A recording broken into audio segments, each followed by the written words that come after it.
New at 5, we are hearing from community members and immigration attorneys about an uptick in immigration and customs enforcement and ICE presence in Sevier County. Jail logs show a handful of people in Sevier County under guard on immigration charges.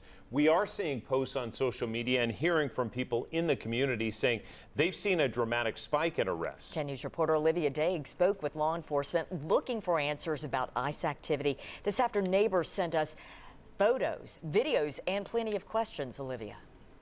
Robin John, an ICE spokesperson, says Sevier County authorities are part of the 287G program, but they didn't give us details about what's happening or why. Community leaders and an immigration attorney I spoke with today describe heavy police and ICE activity and fear in the community.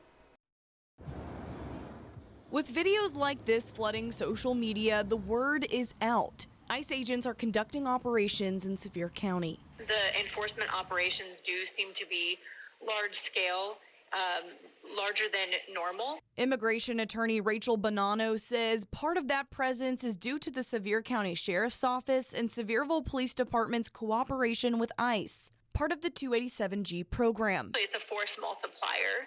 And so the task force model is much broader. We asked an ICE spokesperson specific questions like where and why officers detained people. We received a statement in part saying those who are in our country illegally have a choice. They can leave the country voluntarily or be arrested and deported.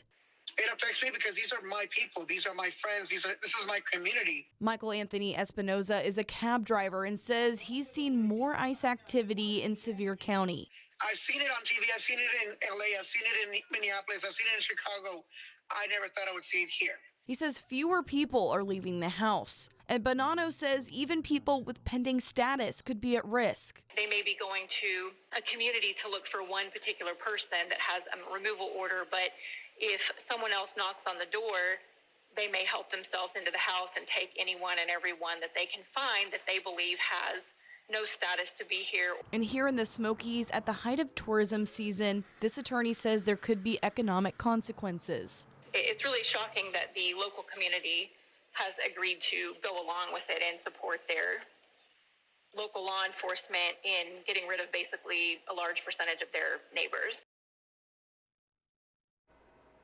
Bonanno says every person's situation is different, and her advice to people who might be at risk is to have at least one phone number memorized so you can contact someone to notify your family and an attorney. Olivia Daig with that reality check tonight. Thank you.